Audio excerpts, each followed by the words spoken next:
그 강의가 거기에 아마 굉장히 많은 도움이 될 거라고 생각해요. 장과 면역에 대한 거니까 어떻게 하면 이런 더운 여름 날씨에 장과 면역을 관리할 수 있을지 거기에 대해서 설명해 주실 분이신데 선오견 리더님을 앞으로 모시겠습니다.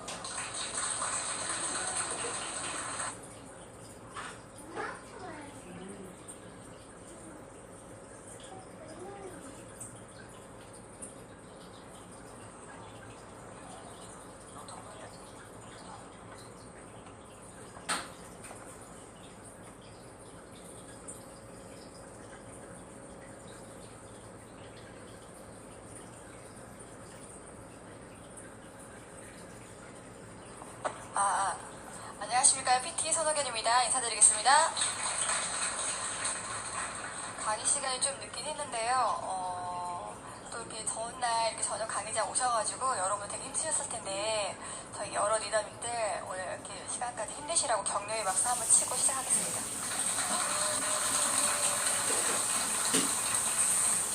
이 강의 시작 전에 간단하게 제 소개를 해드리자면 저는 이제 아메이를 만나기 전까지 현지에서도 이제 공예 강사를 하고 있었거든요. 근데 과거에 같은 경우는 무슨 일을 했었냐면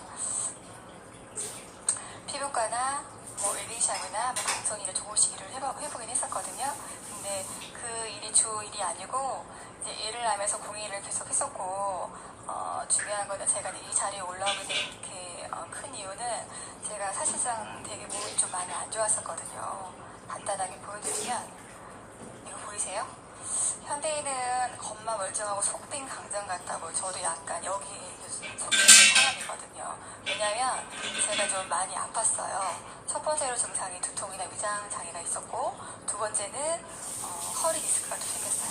그리고 또 아이를 낳을 때는 둘째에 제가 자궁경부암 바이러스 요즘에 여자들 자궁 안 좋으시 많이 걸리시잖아요. 그래서 임신 6개월 때 제가 그 바이러스, 암 바이러스 조직을 떼냈어요. 임신할 때. 레이저 시술을 하면서 조직 검사를 다 떼냈거든. 이런 식으로 제가 몸이 상당히 많이 안 좋았었거든요. 그리고 제일 큰 문제점은 제가 솔직히 겉보기는 좀 되게 건강해 보이지 않나요? 근데 사실은 제가 20대 때 여러분보다 틀린 게 하나 있어요. 장기가 하나 없어요. 저 아시는 분도 있겠지만 어디에 돌이 생겼답니다. 어디에 생겼을까요? 콩팥? 냉장? 맞아요. 담낭. 일단 선물 드리겠습니다. 네, 담낭. 우리 쓸개라고 하죠. 거기에 돌이 생겨서 제가 그것도 20대 때 생겼어요. 근데 이제 왜 그 증상을 어떻게 알았냐면 소화가 잘 안 되고 또 한 번에 위경련, 숨을 못 쉴 정도로 되게 복통이 심했거든요. 그래서 응급실 실려가서 검사를 해봤더니 의사 선생님 하시는 말씀, 아니 아가씨 뱃속에 돌이 있어 이러셔 놀라시는 거예요. 그래서 제가 큰 병원에서 검사를 했더니 쓸개 안에 돌이 생겼다. 이거를 수술을 하든지 이렇게 본인 선택하시라고 의사 선생님이 말씀하셨지만 그때 당시에 제가 소화기라는 게 여기 배가 안 좋았기 때문에 결론은 수술을 하게 됐어요.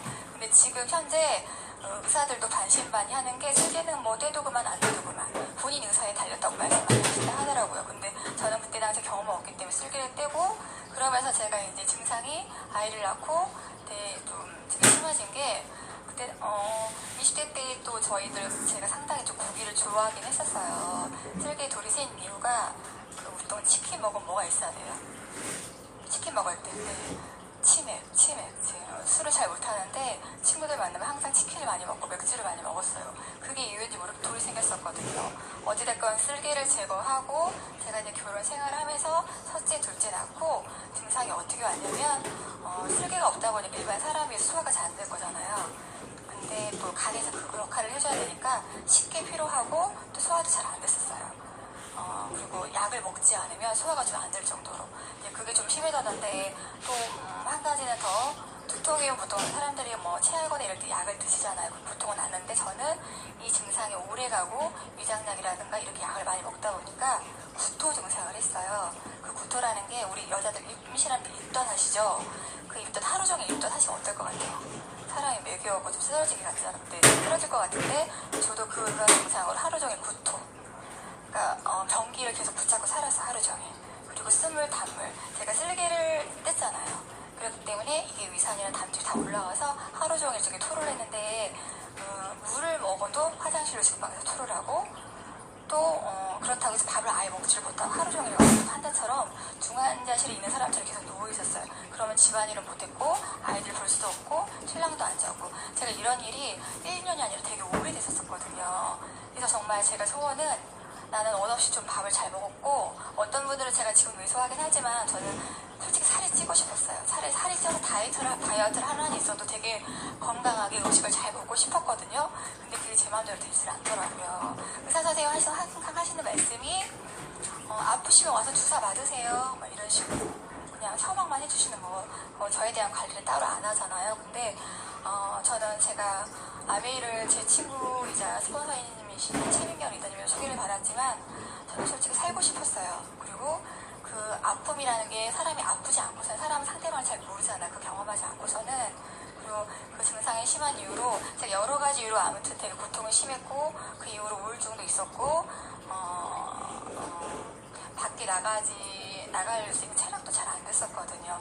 그 원인이 돼서 제가 아무튼 친구를 통해서 아메를 만났는데 제가 아메를 만나면서 사랑을 정말 많이 받게 된 것 같아요. 그 이유가 뭔지 제가 또 이제 공부를 하면서 알게 됐는데 제가 오늘 이제 간단하게 설명할 얘기들은 보시면 장과 면역에 관한 건데 왜 우리 장이 중요한지 간단하게 설명을 시작 한번 해볼게요. 보통 우리 인체의 면역 세포가 어디 있다고 생각하세요? 장 얘기해서 당연히 장에 있겠죠. 보시면 장의 70에서 80%가 있다고 합니다. 장 건강의 젊은 척도라고 장이 건강하기만 해도 오래 살 수 있고 회춘한다고 합니다. 근데 장의 구멍이 뚫리면 내 몸의 면역체계가 무너지면서 내 몸 자체도 건강하라는 담보가 없다는 거죠. 이만큼 장 건강이 제일 중요하다는 거를 제가 공부하면서 알게 됐어요. 그럼 왜 장 건강이 중요하냐? 이렇게 보시면 이거 한 번만 봐주실래요? 장 건강이 왜 중요하냐 봤더니 장 속에 유해균하고 유익균이 있어요. 유해균은 내 몸에 해를 끼치는 균, 유익균은 내 몸에 이로운 균인데 이 균들이 밸런스가 맞지가 않으면 장에서 이런 이유로 질병에 걸릴 확률이 높다는 거죠. 예를 들어서 유익균의 레벨 같은 게 8대2라고 하는데 그 레벨이 맞지 않으면 내가 질병의 원인이 되는데 알러지라든가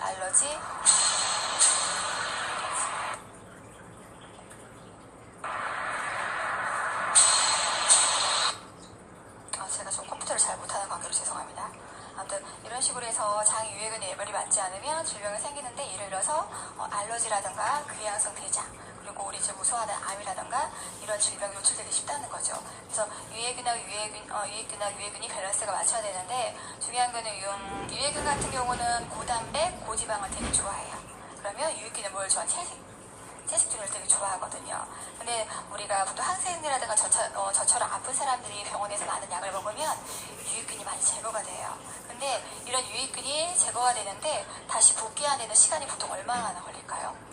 보통 최소 6주에서 8주, 한 달 반에서 2달이 걸려요.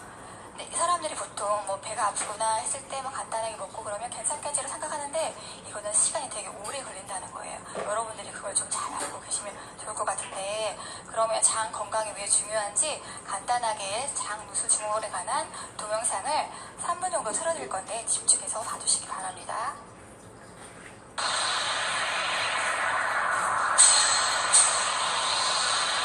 빠져나가지 않고 몸 안에 머무르면 독이 되기 때문인데요. 대표적인 게 바로 숫변입니다. 장내에 오래 정치되어 있는 변을 뜻하는 숫변. 숫변은 마치 치아에 끼는 지성처럼 장내 점막에 달라붙어 장 흡수와 연동 운동을 방해한다고 합니다. 해독 전문가들은 숫변이 만병의 근원이라고 주장하는데요. 이유는 숫변에서 나오는 독소들이 장에만 머물러 있는 게 아니라 순환기를 타고 온몸으로 퍼지기 때문이죠. 시궁창에 있는 것을 방에 한번 놨다고 한번 생각해 봅시다. 그러면은 그 많은 그 냄새에 의해서 또 그 악취에 의해서 아마 하루 이틀도 살지 못할 겁니다. 그것처럼 장내 그 환경에 그 변이 갖고 있는 그 독소가 많은 영향을 끼치겠죠. 굉장히 악취가 심하고 변기에서 배를 봤을 때 변이 찰병처럼 붙어가지고 물을 내려도 내려가지 않는 그런 변들이 나오게 됩니다. 대변에서는 절대 나올 수가 없고 겨우 1g밖에 안 되는 대변 속에도 1000억에서 1조 마리의 세균이 있습니다. 병원균은 여러 가지 독소들을 뿜어냅니다. 또한 균 자체의 몸에서 털이나 뿌리가 떨어져 나오기도 하죠. 특히 세균이 죽으면 세포의 벽이 깨지면서 껍질이 분해되어 나오는데 이것이 바로 인체에 치명적인 내독소입니다.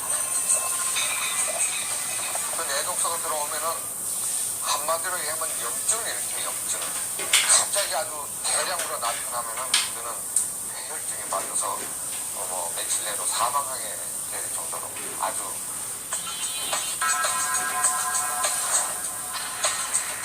정상적인 장점막 세포들은 불필요한 이물질이나 독소들이 몸 안으로 들어오지 못하게 막아줍니다.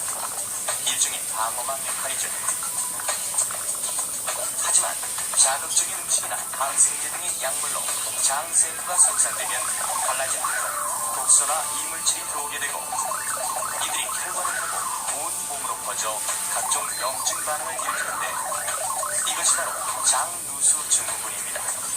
제일 처음에 간으로 가고 그 다음에 허파로 가서 심장으로 가서 전신으로 돌기 때문에 어떤 그 사람의 어떤 장기가 좀 약한 부분이라든가 뭐 이런 쪽으로 나타나게 되겠지만 사람마다 그것은 조금씩 다르요.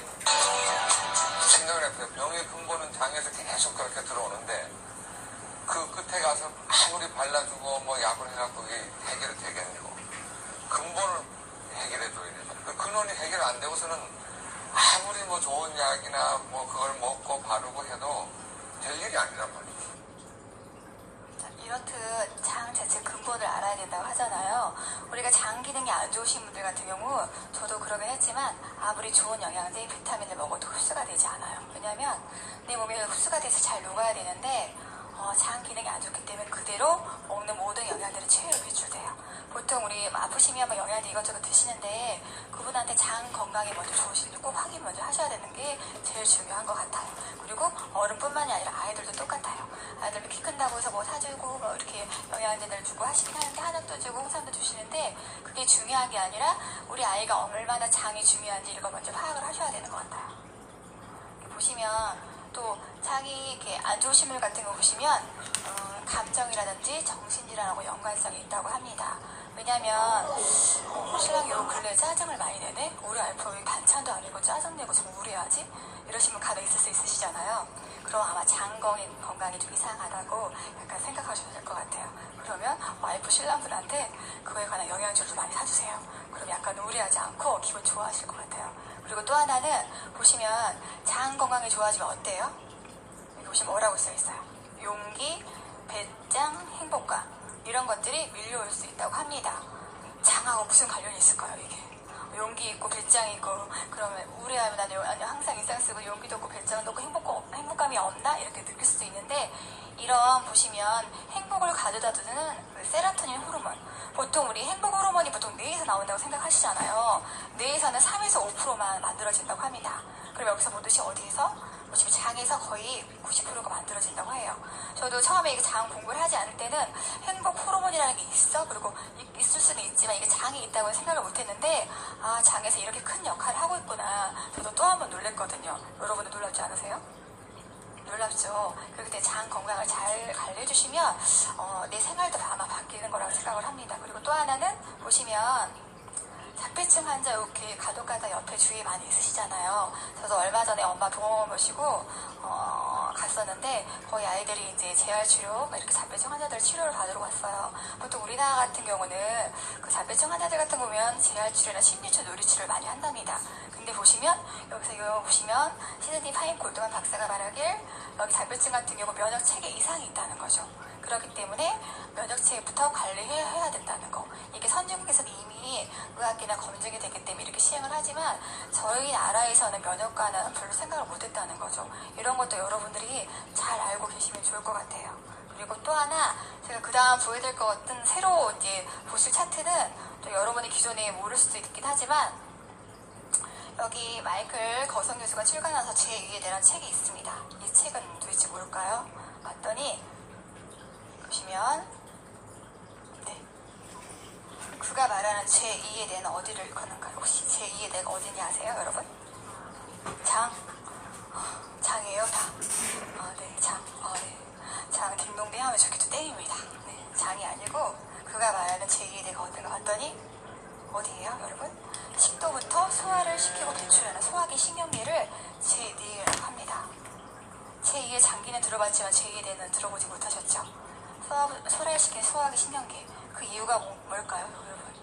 왜 이게 신경계가 소화기 신경계 제2의 뇌일까요? 봤더니 보시면 그 이유는 소화기 신경기는 뇌의 지시 없이 스스로 작동한대요. 뇌는 알아서 움직이긴 하겠지만 소화기 이런 신경기가 알아서 작동을 한다는 거야? 이게 좀 새로운 사실인 것 같아요. 보통 우리가 또 하나 제가 문제를 내자면 우리 식사 많이 하시잖아요. 입에서 위까지 가는 그 식사가 몇 초 걸릴까요? 얼마나 걸릴까요, 시간이? 2시간? 입에서 음식이 입까지 내려가는 게 얼마나 걸릴까요? 30초? 네, 조금만 좀 낮게 잡아주세요. 7초가 걸린다고 합니다. 그러면 또 여기 위에서 소장 내장하는 그 음식들 내려가는 시간은 얼마나 걸릴까요? 1시간? 네, 땡입니다. 소장 대장까지 8시간에서 10시간이 걸립니다. 되게 오래 걸리죠. 근데 저희가 아침을 먹고 점심을 또 몇 시간에 먹죠? 아침 먹고 점심 먹고 저녁 먹고 그럼 어떻게 해요? 장 속에 이런 음식물 많이 쌓여있고 또 내가 안 좋은 음식 독소가 많이 쌓여있겠죠. 이렇게 장 관리를 잘 해야 되는데 근데 중요한 거는 요즘 현대를 어떠세요? 잦은 외식이라든가 야근 또 밤에 인스턴트 식품 또 오래 앉아있는 식습관 같은 경우나 이렇게 안 좋은 생활들로 인해서 어때요? 장 건강이 생각보다 쉽지 않고 망가진다는 겁니다. 우리 보통 장은 그냥 변만 배출하라고 생각하는데 장 건강이 정말 중요하다는 거죠. 그럼 요즘 사람들이 보통 어떤 음식을 선호하냐? 요즘에 뭘 많이 먹을까요? 힘들면 뭘 많이 먹죠? 한약? 홍삼? 유산균 뭘 많이 먹을까요, 요즘에? 유산균, 한약, 홍삼 어떤 걸 많이 선호할까요? 이렇게 보시면 이렇게 프로바이오틱스 유산균 지금 이렇게 국내 시장이 과거에 비해서 보시면 이렇게 천억 원까지 유산균을 많이 선호한다고 합니다. 그만큼 옛날에 비해서 유산균 함량이 좀 많이 늘어났어요. 그 이유는즉슨 여러분들이 여러 가지로 활동도 많이 하고 하긴 하지만 유산균 같은 경우는 이미 예전에 비해서 이제 그 검증이 끝난 거죠. 왜냐하면 장 기능이 안 좋아하는데 한약이나 홍삼에 비해서 유산균을 먹었더니 내가 장 건강이 좋아지고 혈색도 좋아지고 여러 가지 부안증이나 이런 게 없어졌다 그러면서 요즘에는 국내에서 이렇게 프로바이오틱 시장, 유산균 시장이 점점점 커져 나가고 있다고 합니다. 그럼 우리가 말하는 유산균 저희 제품에는 보시면 인텐스 플로라 7이라고 많이 들어보셨죠? 유산균 많이 들어보셨나요? 혹시 안 들어보시면 주세요. 저는 유산균을 한 번도 먹어본 적이 없다.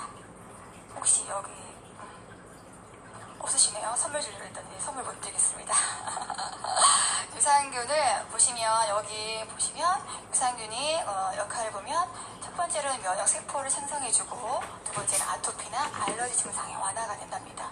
그리고 세 번째 장내 유해균 억제, 정장작용, 그리고 간 기능 회복.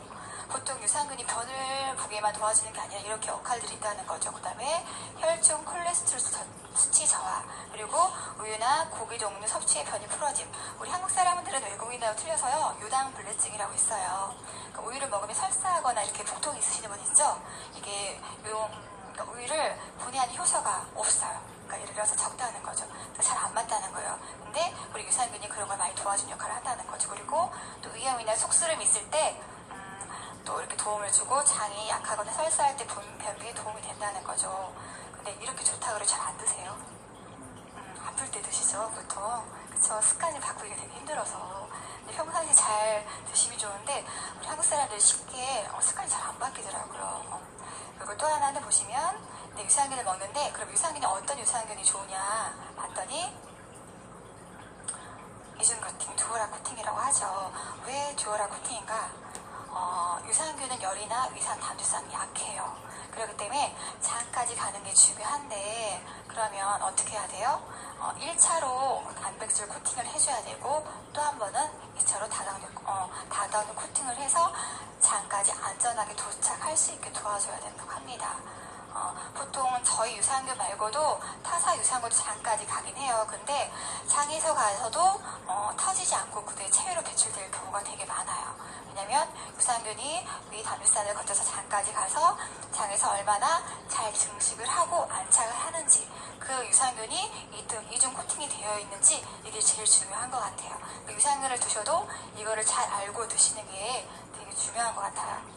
그러면 유산균은 어떤 유산균이 좋은지 간단하게 동영상 한 번 더 보여드리고 하겠습니다.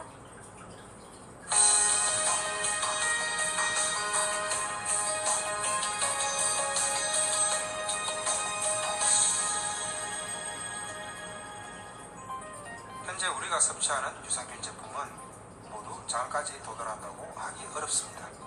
따라서 유산균이 장까지 살아서 간다는 것은 매우 중요한 요소입니다. 좋은 유산균이란 장까지 살아서 도달하는 것은 물론이고 장에서 오래 머물 수 있어야 좋은 유산균입니다. 우리 몸에는 음식물을 분해하는 과정에서 수많은 독성물질이 발생합니다. 이러한 독성물질은 음식물이 소화되는 과정에서 지속적이고 반복적으로 생산되는데요. 이 과정에서 소화기 질환이 유발될 수 있습니다. 이러한 장내 질환을 예방하고 치료하는 것이 유산균인데요. 우리가 섭취한 유산균이 장에 잘 도착할 뿐만 아니라 장에 잘 정착해야 하는 이유가 바로 여기에 있습니다. 이중 코팅 유산균은 일반 유산균과 달리 강한 위산과 담즙산에 의해 사멸되지 않고 장까지 살아서 도달하여 안정적으로 정착합니다. 이중 코팅 보호막에 의해 강한 위산에서는 유산균이 풀어지지 않고 보호되며 중성 pH에서는 유산균을 풀어지게 함으로써 장내에 안전하게 도달할 수 있게 합니다. 따라서 이중 코팅막은 유산균을 장내에 안전하게 도착하고 정착할 수 있게 도와줍니다. 실제 이중 코팅 유산균과 일반 유산균을 신체 구조와 비슷한 환경에서 비교 테스트한 결과 이중 코팅 유산균이 월등하게 더 많이, 더 오래 살아있다는 것도 확인할 수 있었습니다. 지금까지 우리 몸에 유익하고 좋은 유산균에 대해 말씀드렸습니다. 오늘 이 시간을 통해 어떤 유산균이 좋은 유산균인지 여러분이 정확하게 알고 바르게 선택할 수 있는 좋은 시간이 되셨기를 바랍니다. 감사합니다. 박수 한번 쳐야 될까요? 유산균, 이렇게 좋은 유산균 잘 먹어야 되겠죠. 저는 또 유산균 말고도 제가 또 개인적으로 좋은 게, 제가 소화제 분비가 잘 안 되잖아요. 간에서 그 역할을 해야 되니까 되게 피곤했었고, 되게 많이 또 소화가 안 되면 체에서 구토가 올라왔다 그랬잖아요. 저한테 도움이 많이 됐던 게 이스트비, 이거 많이 드셔보셨어요? 우리 보통 동그랗게 생겼거든요. 드셔보신 분? 많이 드셨네요.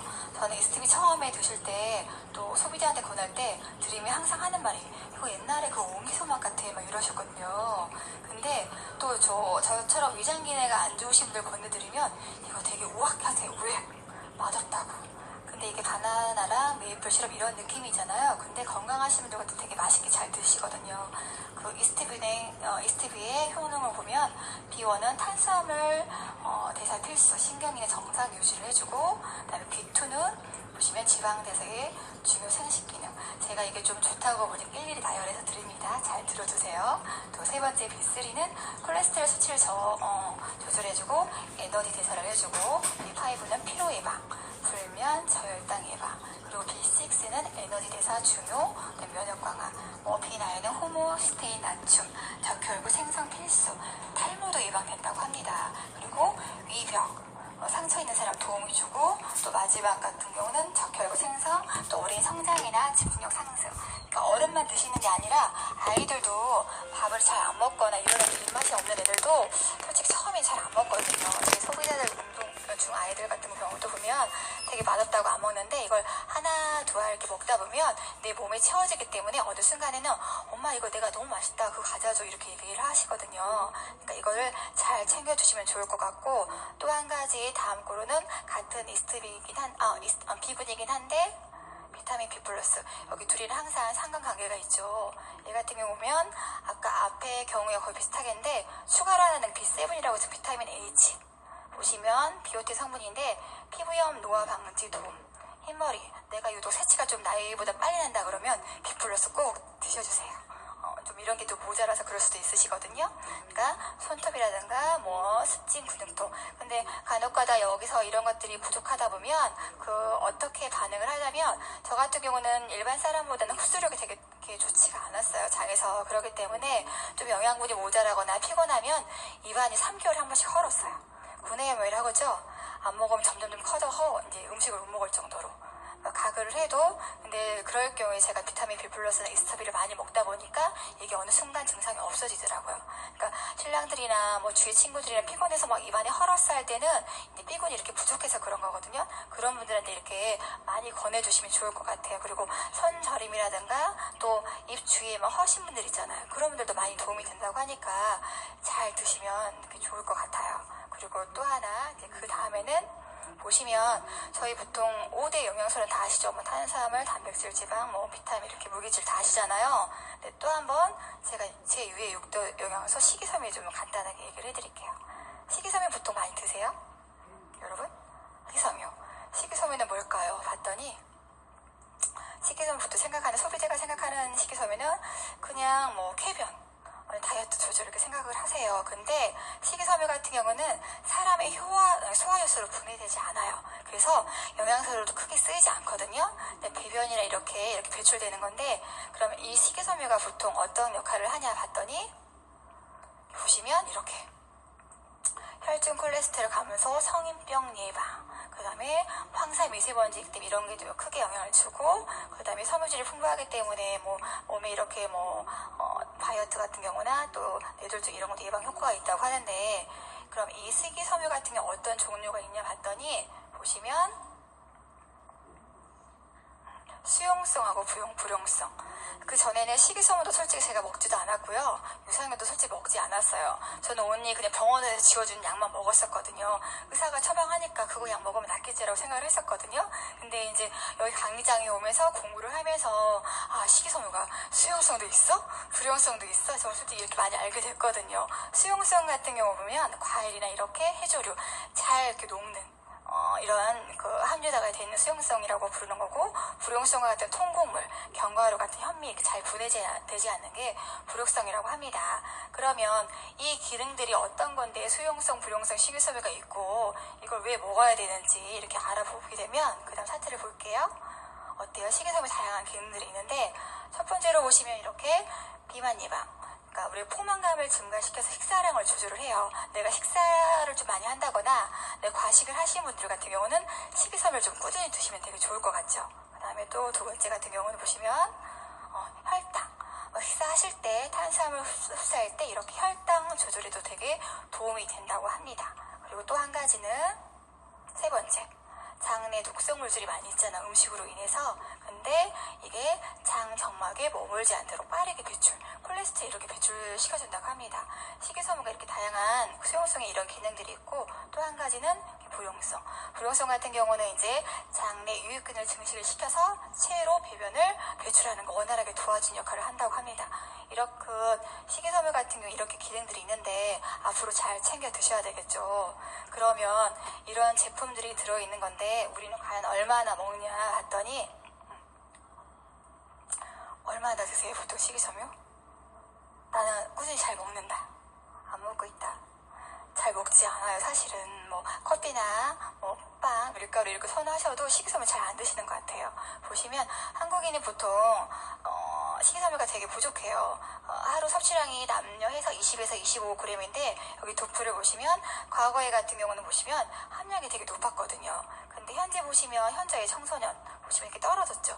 근데 FDA나 WHO 보시면 우리 식이섬유 25g보다 훨씬 높거든요. 왜냐하면 제일 안 먹게 되냐면 우리가 육류라든가 아니면 인스턴트 이런 게 길들여졌기 때문에 굳이 이런 걸 먹을 생각을 안 하세요.